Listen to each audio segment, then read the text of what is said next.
Hello everyone, how are you doing? This is MD Tech here with another quick tutorial. In today's tutorial, I will show you guys how to clear or disable the Taskbar search box history on your Windows 10 computer.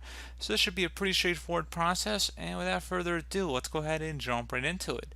So all you have to do is go ahead and open up the Start menu.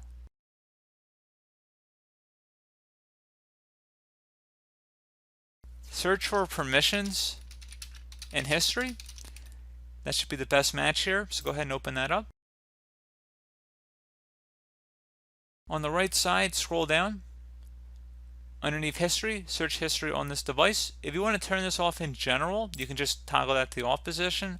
Otherwise, if you just want to clear our current history but keep tracking it, you could just select the clear device search history instead.